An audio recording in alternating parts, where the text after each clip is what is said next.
Blue is the sky, and the dove of peace flutters. The magnanimousness of light extends itself from the east to the west. The lightning flash, the glimmer of hope, the caress of God upon substance, the raising of substance by spirit into light.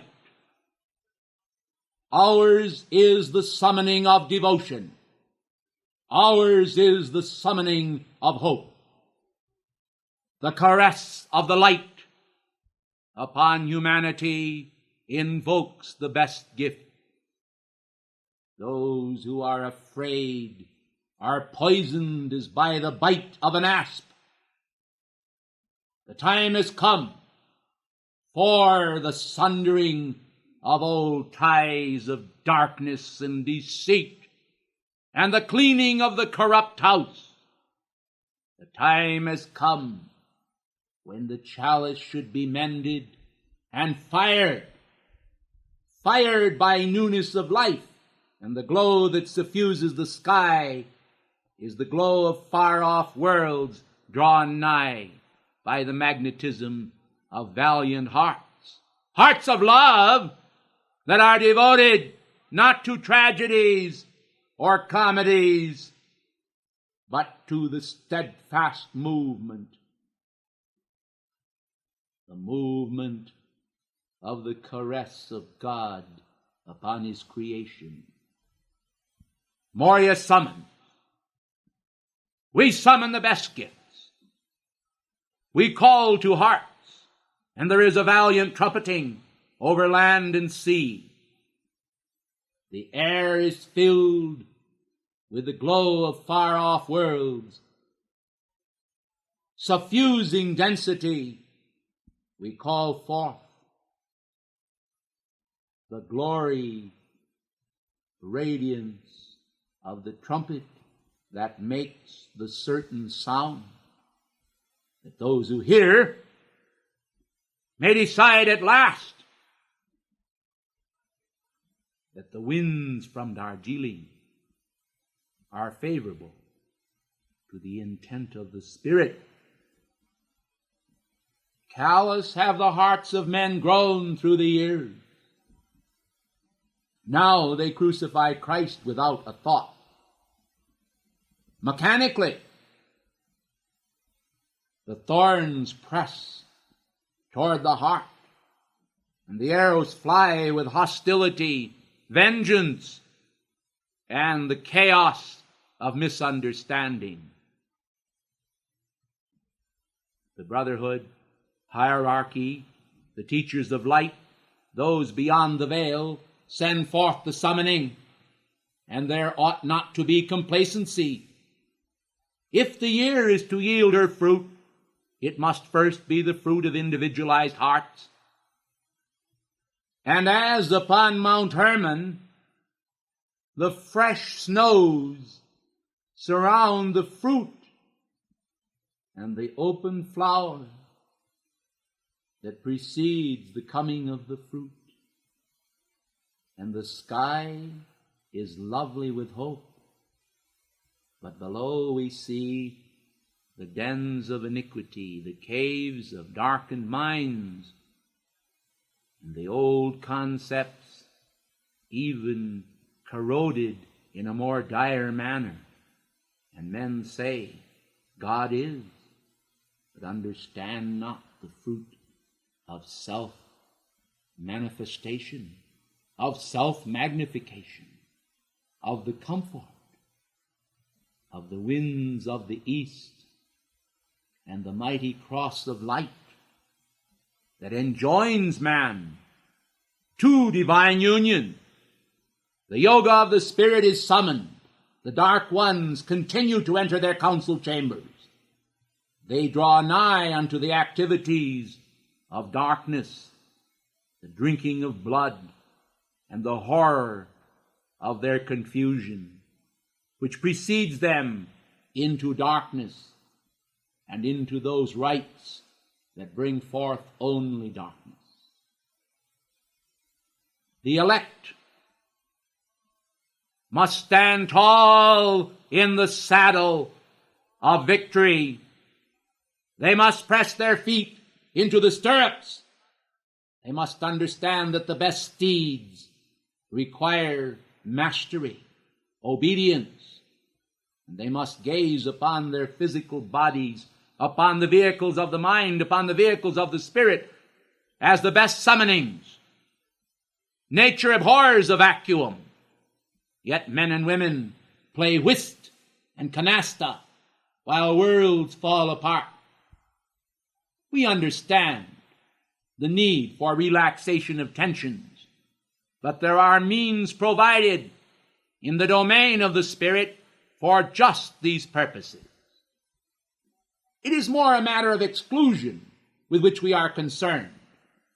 Men who profess the name of God deny him in action, and we call forth and invoke selflessness where selfishness lives.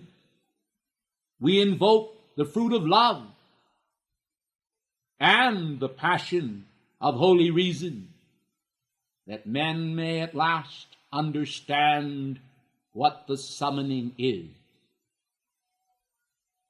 The way to our abode is the way of peace and the way of mastery, the way of dominion and the way of the fastening of the spirit of man upon the divine steed. Be erect in spirit. Be forthright. Summon the best gifts and let them use your consciousness. For born out of world need comes also the banner of peace, the symbol of Maitreya, the symbol of the Far East, the symbol of the new Buddha.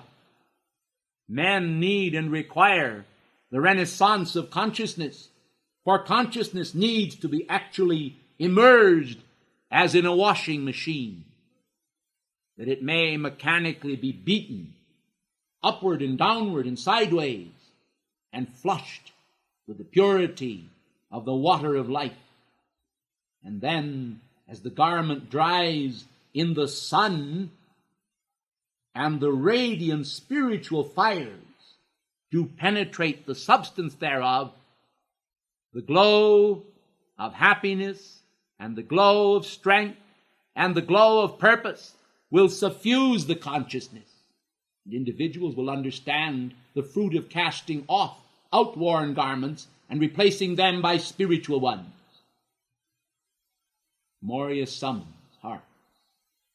It is not enough to curiously examine, as with contempt, the wisdom of God. Men ought always to practice the glory of devotion and awe. For I tell you, if you could see, and I speak to those who do not, you would also stand with eyes of adoration and hope. The passion of expectancy and the understanding that the spirit of man can experience the wonder of the receipt of the Holy Spirit according to God's will.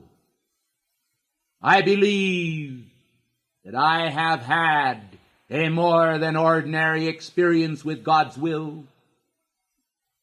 I believe that I have laid heart, head, and hand upon the altar of devotion to the will of God. I believe that I have demonstrated by the power of cosmic example before you all the intent to infuse and to infire the soul of man with infinite desire and infinite capacity. Men say, I am limited. I assure you they are. Those who understand what buoyancy of the Spirit means will not hesitate to summon it, simply because old and outworn matrices have employed your consciousness does not mean that tomorrow may not be brighter. We also have experienced changes in our consciousness. We have experienced those changes of cosmic fascination, whereby we are fascinated by that which we have not seen as yet. And we understand the need to summon this consciousness. Not that we desire to see you trample upon all that is traditional, but understand the process of sorting, whereby man is able to cast off those useless garments that have indeed held him bound in consciousness and being. Moria calls to the devas of the sacred fire of the will of God. I say, blaze and burn. Blaze and burn. Blaze and burn. Infuse the consciousness of those who are willing still to be disciples, or who at least will entertain the idea, the concept, the purity of performance. Open to them, then, the mighty continents of the air. As with the sound of a rushing mighty wind, sweep aside old debris and old timber, rotted and rotting, and replace before the vision of man those elements of gold and diamonds and purity which are the lovely will of God. Oh, how beautiful chastening is when understood as the pruning of the tree of life. Oh, how beautiful is the concept of producing change. For mankind can afford to do it and cannot afford not to do it, because it is they who, by reason of their acceptance, their unwitting acceptance in many cases, of the fiats of the dark ones, have need to renovate consciousness. And in the year 1972, when the warlords of the world are preparing many surprises, they think as a point of manipulation, but actually as a point of satanic delusion. We must invoke the best gifts and see, if possible, if we cannot alter some of their plans and provide for mankind a greater extension of life opportunities, whereby continuity can come to the race, and men will live, not perish. Let love then spread abroad over the canopy of the world. Let the portals of the temple beautiful be opened. Let love and light magnify and caress the soul so gently, so sweetly, yet so firmly. Men need to accept these fires. Oh yes, we have no wish to impose our wish or our desires upon those who do not understand our raison d'etre. How can they be expected to be understanders of cosmic purpose when they do not understand themselves? Tragic indeed is the refuges, the false refuges man has undertaken. He pulls himself as upon a rocky ledge and cries to the powder and ash of the world, fall upon us and cover our nakedness. When in reality, the all-seeing eye penetrates all things, and nothing can hide from the eyes of God. Do you suppose, for 1 minute, beloved one, that when we see, God does not? What a hallucination! That men suppose that God does not see or cannot penetrate the shard of the rock. There is no place to hide from the will of God. But men create pseudo-refuges, places where they think they can hide. They also think that they have eternal life in the searching of the Scriptures.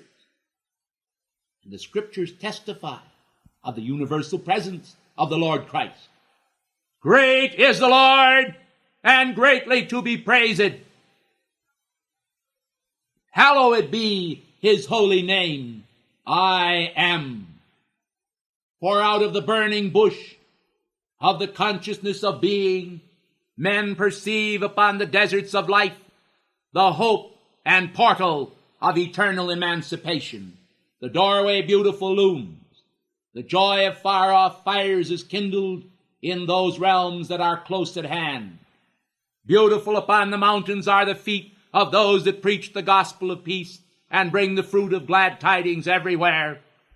The brotherhood, in its great call and outreach, calls unto mankind today, for the needs are great.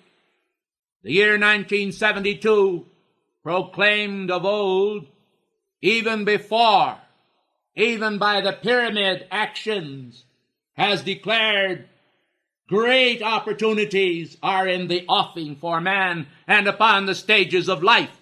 These opportunities are transcendent, but they must be realized by men of spiritual vision, women of great perception, who shall offer their all upon the altar simply because they are today not bereft of awareness, but held within the hand of awareness and understanding. They are the elect of God because they have made themselves the elect of God. There is a principle of the holy will of God that comes into the mind of man and the being of man and opens many doors. Consciousness may, in many cases, have become involved in the grossest of darkened conditions. But once the light of God that never fails is invoked, as I have said, as God has first said, I am that I am.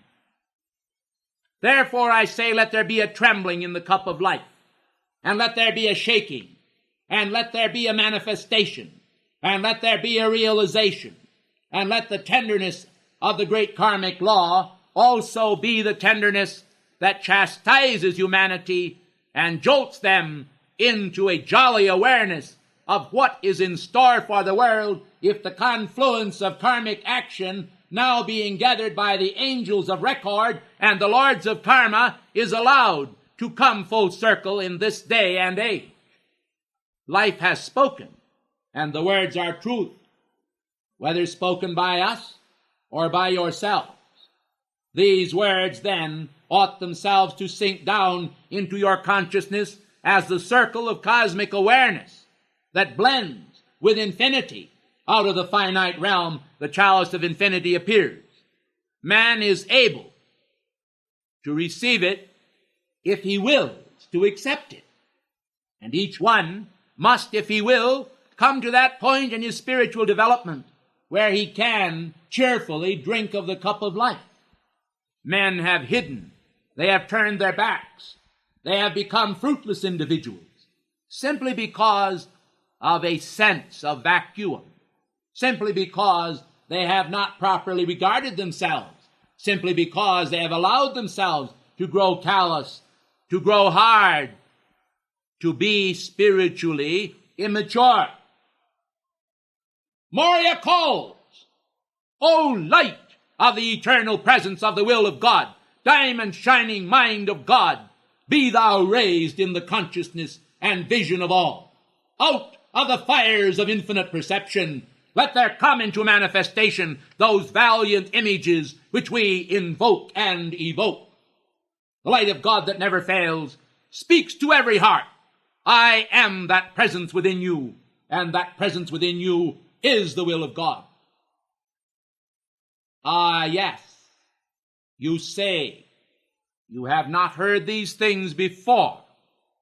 Well, I tell you, tomorrow you may hear more.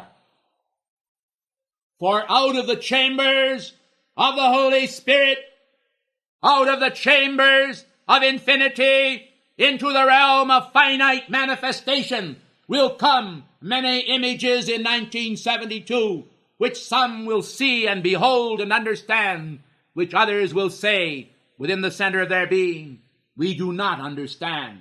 We are confused. We are chaotic. I tell you, the ritual of clarification belongs unto you.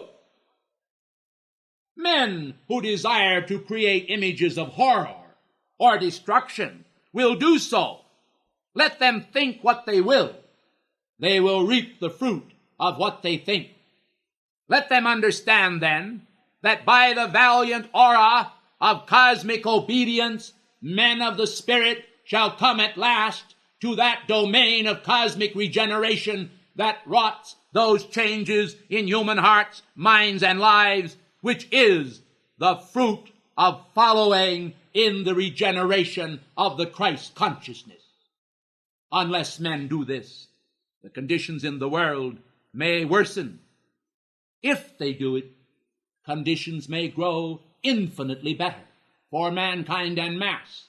You do not understand how that by reason of the wrong action of Balaam, the son of Beor, the dumb ass, speaking with a man's voice, beheld the face of the angel when the man did not. Simply to say that you yourself do not behold truth does not exonerate you from your cosmic responsibility for the fount of life that beats your living heart. I am Elь Moriya of the Zen. I tell you out of the flame, the light of cosmic truth now comes from behind the veil, and I summon the flame of God's will to actually manifest in the center of your heart as the fire of hope that will start the dream of God all over again. From the beginning we have spoken, and the tragedy is that through the ages many have not listened. They have remained wedded to their own dilapidated concepts, and they do not understand how the rite of purification may become involved even in the small ritual of brushing your teeth.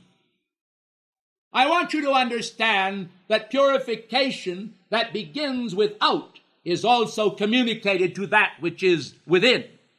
Through the ritual, the simple ritual of individual cleansing of the chalice of your physical bodies, of the openings of the mind and spirit, you will find at last that even the fires of purification that are generated in the soul by the God-magnificent flame of Christ's accomplishment brings to each and every one of you the blessing of purification. And by the blessing of purification, the fruit of the Spirit will become known unto you, and you will understand at last those hidden things of the Spirit which we call qualification. The rite of qualification is a blessed rite, for it brings those individuals who otherwise would remain as tortoises upon the path to that state of conscious awareness whereby at last they become hares, proceeding quite rapidly toward the goal, so that many who are first shall be last, and many who are last shall be first.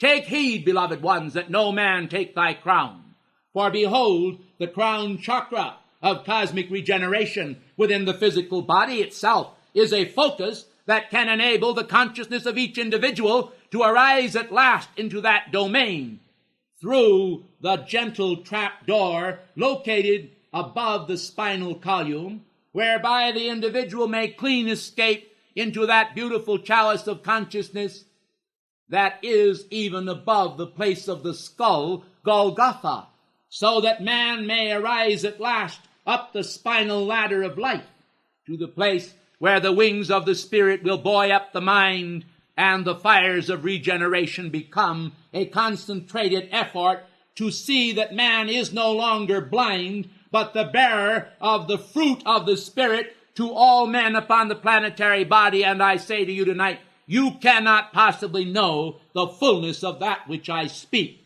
But as the hours, the moments fly, as time passes, and you begin the beautiful ritual of externalization of the fruit of the Spirit, you will come to that place at last in your cosmic development where you will begin to understand by your own valiant experiences just how beautiful are the gifts of the Spirit and those transcendent jewels of Christ's accomplishment and Christ's discrimination that enable each individual to become at last the fullness of all that God intended in the beginning before the world was.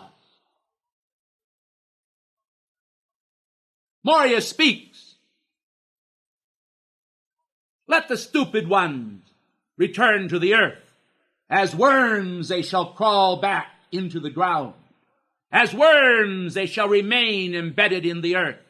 As worms they shall turn this way and that way.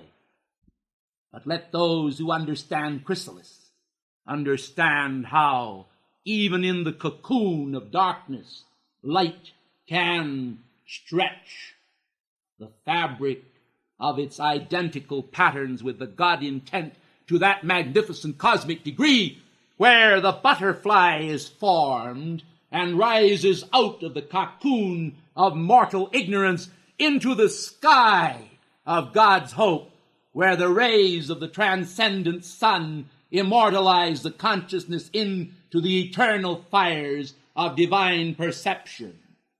I am Elь Moriya of the Zen. As the Magian of the cosmic order, I say, let the elect seek God. We do not ask that men be summoned to our personal patterns. We are concerned with the fabric of the generative will and the regenerative strength which God himself has declared as the Urim and Thummim of manifestation. For the positive and negative poles produce the odic flame. And out of the odic flame come manifestations of the Spirit. And out of this comes forth the fires of hope. Mankind, why have you tarried so long? Why have you remained wedded to your cups of concupiscence? Why has the mortal sense engulfed you? Why have you allowed yourselves to be cast down? Suppose you for a moment that divinity ceases to exist because you do? Do you not understand the gentleness of hope and yet its solemn strength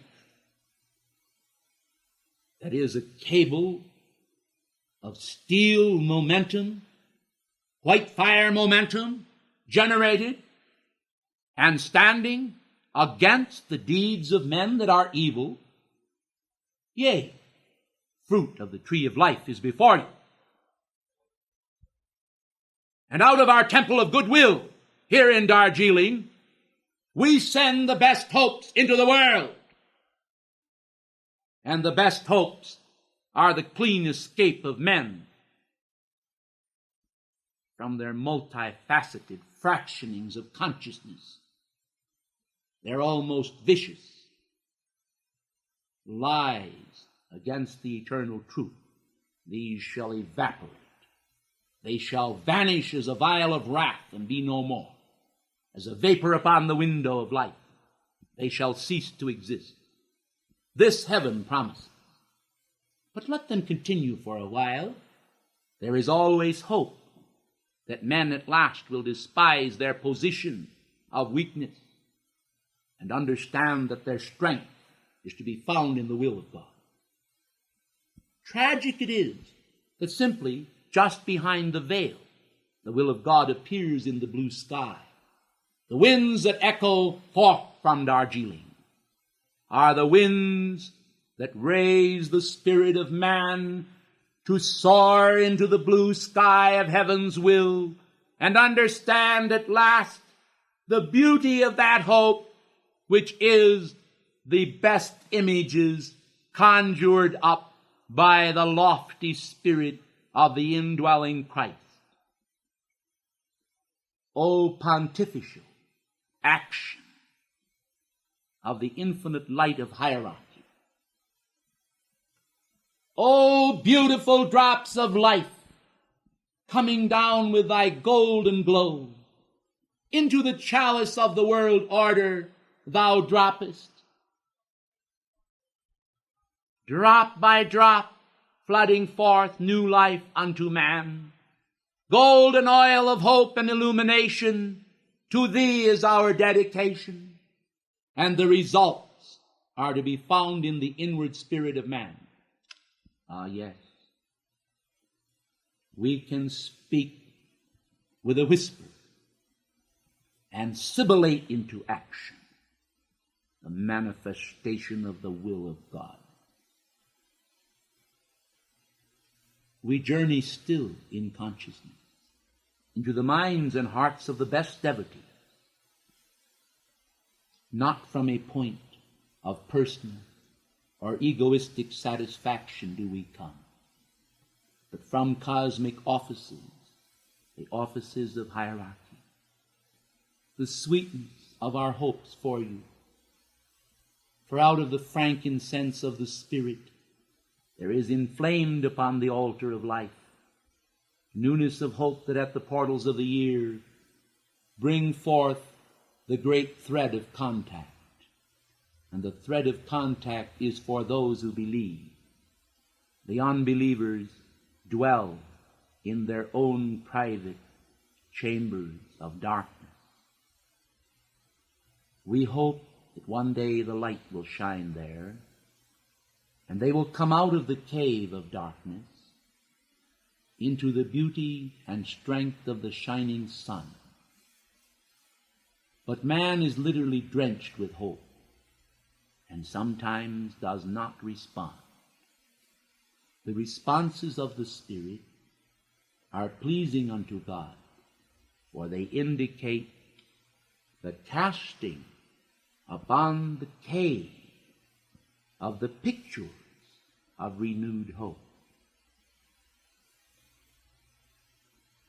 As in the fount of God, through Plato, through all of the philosophers of the ages, through all of the wise men who have ever lived upon the planetary body, through the panoply of ascended master consciousness, through the strategies and strata of cosmic marble, the perfectionment of God that is ingrained as an engram within the consciousness.